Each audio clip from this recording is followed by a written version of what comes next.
¿Qué tal mis estimados emprendedores? ¿Cómo están ustedes? Muy buenas tardes y bienvenidos a este su canal Ingenius.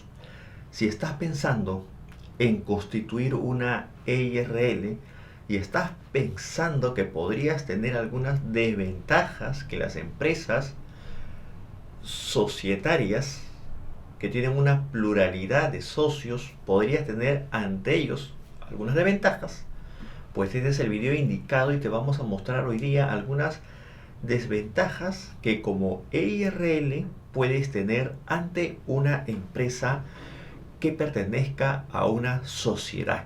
Esto quiere decir ante la SAC SA SRL. Así que vamos a analizar algunas desventajas que tienen las EIRLs. Pero para nosotros hablar del tema y meternos un poco al tema doctrinal de cómo es que nacen las EIRL y bajo qué circunstancias, bajo qué necesidades estas se forman, hay que analizar desde un inicio cómo es que las empresas se vinieron dando en el país, cómo es que empezaron las empresas societarias o asociativas o las empresas que tengan más de dos socios. En sí, para que exista un concepto de empresa, siempre la doctrina ha mencionado que debe de existir dos puntos claros en toda empresa. Primero es la personería jurídica. Y eso ya creo que nosotros hemos entendido, ¿no? Lo que es una persona jurídica, que es una separación del patrimonio personal. Y segundo, que debe existir un contrato. Pero es obvio y entendemos que para que exista un contrato deben de existir mínimo dos partes. Es por eso que una de las reglas y de los puntos doctrinales para que exista una empresa societaria es que debe existir esos dos puntos. Y por eso mínimo se necesitaban dos personas. Ahora, más adelante, lo que se está entendiendo con eso es de que obligatoriamente para que formes una empresa tienen que ser dos personas. Eso quiere decir de que el interesado desde el punto de vista comercial siempre era una persona y los demás simplemente eran personas que ponían su nombre. Entonces con esto se entendía y siempre se manejaba de esa manera y es por eso que se le llamaba sociedades a favor. ¿Por qué sociedades a favor? Porque obviamente que los demás socios le hacían el favor a otra persona que tenía un interés comercial en simplemente poner su nombre para cumplir con uno de los requisitos para la constitución de empresa. Entonces, pasando los años, disculpen que me pare, pasando los años, se nota esta figura fraudulenta, esta figura muy acomodada. ¿Y qué es lo que se hace? A partir de ahí es donde se forman las EIRL, las empresas individuales de responsabilidad limitada. Entonces las EIRL se forman bajo una necesidad de las personas. Se forman para evitar ese espacio vacío y esa costumbre que se hacía de constituir una empresa, pero tener solo como interesado a una persona y los demás eran como fantasmas dentro de la empresa asociativa. Entonces de ahí nacen las EIRL. Ahora, las EIRL son empresas individuales, como sus mismos nombres lo dice, empresa individual de responsabilidad limitada. Pero ahora, y adentrando a este tema para ver las desventajas de las EIRL y para desnudar por completo el concepto y el marco teórico, porque hay muchos videos en YouTube, y me he visto muchos de los videos en YouTube, pero no están de acuerdo, no tienen una base doctrinal y tampoco van de acuerdo a una realidad actual. O sea, yo con este video quiero mostrarles a ustedes las cosas como son. Y luego cuando yo termine este video, vas a Google y buscas toda la información que yo he dado de datos oficiales. Y corrobora si es cierto, ¿no? Así que hay que entender primero, cuando las EIRL nacen, hay que entender cuál es el punto doctrinario de las EIRL. O sea, ¿qué es una EIRL? Jurídicamente, ¿qué es lo que es? Vamos a leerlo, no hay ningún problema. Tampoco de memoria me lo sé. Las EIRL son empresa individual de responsabilidad limitada. Es una persona jurídica de derecho privado constituida por voluntad unipersonal, constituido por la voluntad de una persona con patrimonio distinto al patrimonio de la empresa. O sea, si tú formas tu IRL, ingresas con dedo al banco, el banco se lleva todo lo que está en nombre de la empresa. Ahora, que se constituye para el desarrollo exclusivo de actividades económicas de pequeña empresa. Al amparo el decreto de la ley 21435. Yo sé que tú has entendido ese concepto, obviamente que sí, lo hemos tratado mucho de nuestros videos, pero hay que escudriñar un poco. A ver, primero que es una persona jurídica, y hablando de una persona jurídica, es una persona diferente al patrimonio personal. Sin duda alguna, eso es claro.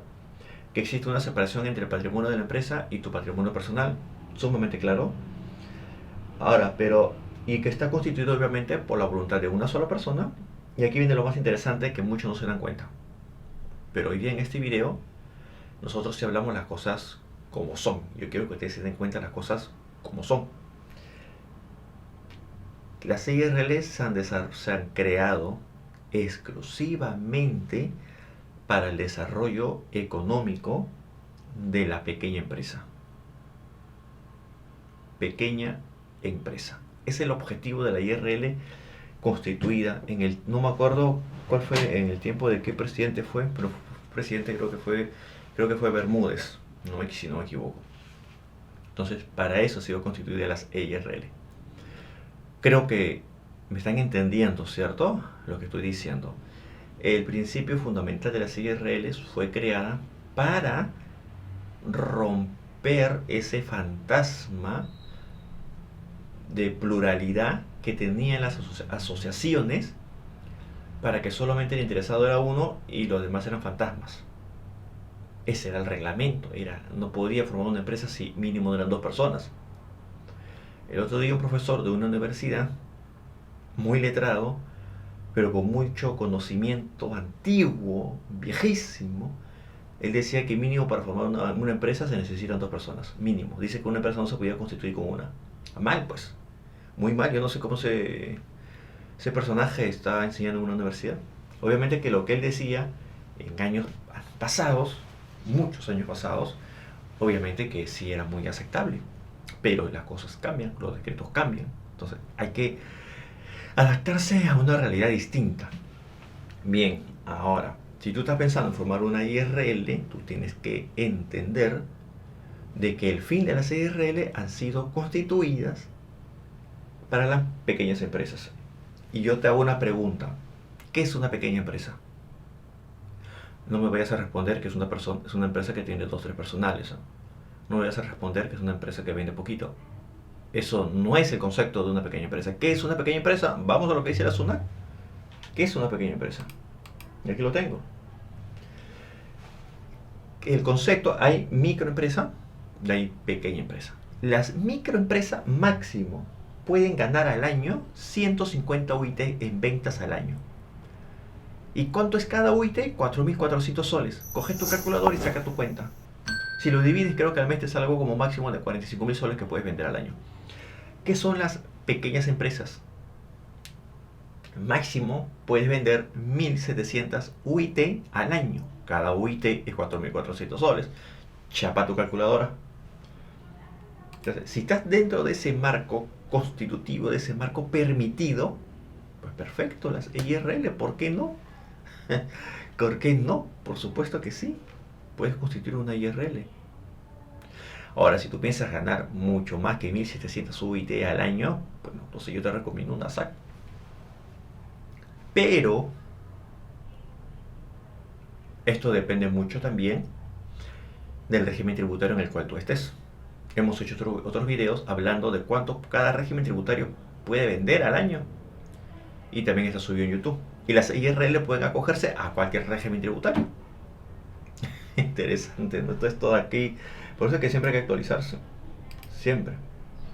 Entonces, entendiendo ese concepto de lo que son las IRL y entendiendo el concepto de pequeña empresa y cuánto pueden ganar al año, y entendiendo también cuál ha sido el propósito y el fin de las IRL. Ahora, la realidad 2021 o 2022 cuando termine este video. ¿Cuál es la realidad?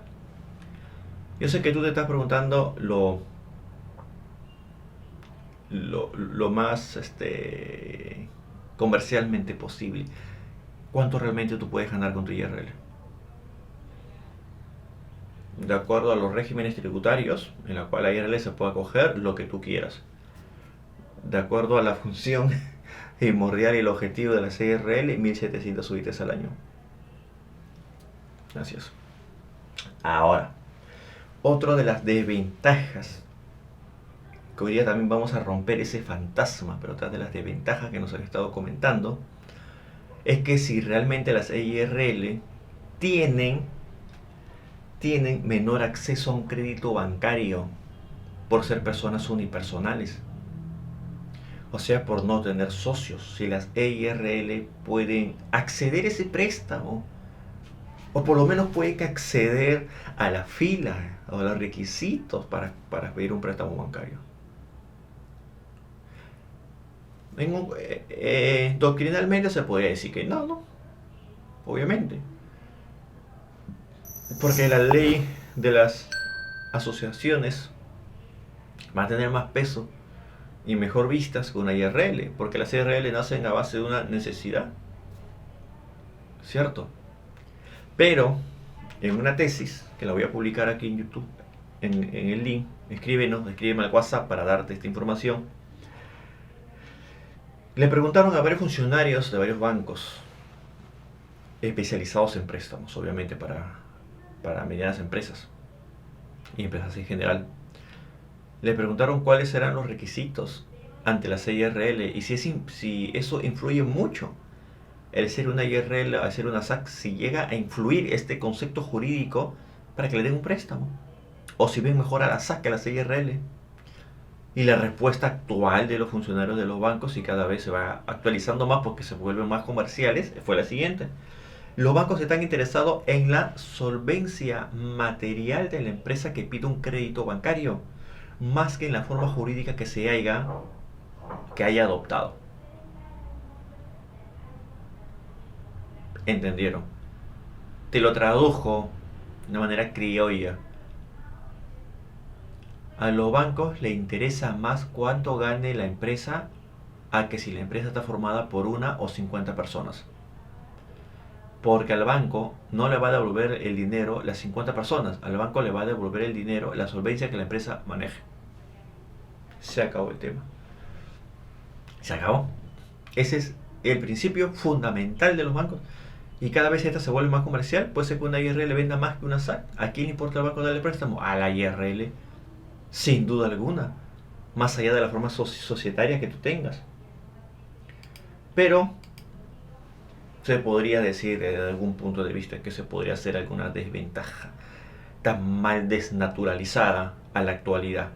Pero otras de las desventajas legales, no lo tanto sino una desventaja de forma que se adapta a las circunstancias, pero esta de aquí es una desventaja. Así que si tú estás pensando en formar una IRL y piensas ser una empresa que brinde el servicio de intermediación laboral, no puedes hacerlo. Ahí les explico, vamos por partes, para que aquí en este video nos gusta explicar por partes, para que puedan entender ustedes. ¿Qué es una empresa de intermediación laboral? Es la clásica service, que formaron la service. ¿Qué son las service? Atento. Están 3 partes en una service. Empresa, la empresa intermediadora y el trabajador. Quiere decir de que la empresa intermediadora le brinda el servicio, ejemplo, de limpieza, o le brinda el servicio de personal a una empresa X grande. La empresa intermediadora cobra el sueldo mensual y de ahí le paga una parte al trabajador. Y está en planilla de la empresa intermediadora y no de la empresa general. O sea que si algún día te pasa algo dentro de una gran empresa en la cual tú trabajas, la empresa no se hace responsable. ¿Quién se hace responsable? La service que te contrató. Así es. Entonces, las EIRL no pueden ser empresas intermediadoras. De acuerdo a la ley General de Sociedades. Lo que pasa es que algo sencillo, la Ley General de Sociedades regula a las empresas intermediadoras y una IRL no es una empresa que vaya dentro de una sociedad. Es por eso que está fuera de la Ley General de Sociedades y no puede hacer lo que está estipulado para la Ley General de Sociedades, porque la IRL no es una sociedad, es una empresa unipersonal. No existe una pluralidad de socios, es unipersonal. Entonces, no puede la IRL, obviamente, no puede ser una empresa intermediadora. O sea, si estás pensando en formar una IRL y quieres hacer una service, entonces no formes una IRL porque no vas a poder. No vas a poder, a no ser que saque nuevos créditos y que cambie toda esta figura, pero no vas a poder hacerlo. La gran desventaja. Y nada más, nada más. Si tú estás pensando en formar una IRL, pues estas cosas tú debes de saber antes de formarlas. Hay que educarnos antes de hacer las cosas. Ahora, que tú ya tengas una IRL y piensas que estás en el camino equivocado, bueno, estás equivocado tú. No estás en el camino equivocado. Tu pensamiento está equivocado. Ya hemos visto con una IRL todos los límites que tiene y los límites que no tiene. Hemos visto también las desventajas que tiene, el por qué fueron creadas, muchas veces el cómo son consideradas. Muchas veces hay empresas SAG grandes que quieren contratar solo con empresas SAG, porque saben que las IRL han sido creadas bajo el concepto doctrinal para las medianas empresas, una empresa pequeña que no va a responder. Entonces, muchas veces suele pasar eso, pero la vida comercial es otra. A las empresas y a los bancos y a las entidades le importa una empresa que tenga solvencia, más que una empresa que tenga 20 socios.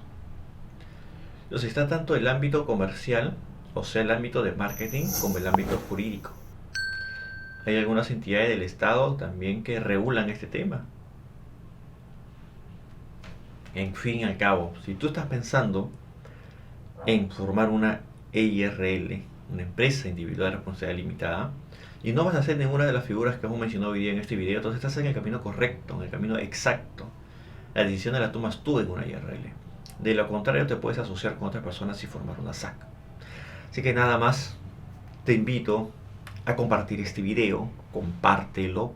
¿Para qué pido que lo compartas? Para que otras personas, como tú, como yo, que estén pensando en constituir su empresa y no saben qué tipo de sociedad o IRL hacer, pues puedan adoctrinarse un poco y aprender un poco en este concepto básico de la IRL y de la Ley General de Sociedades.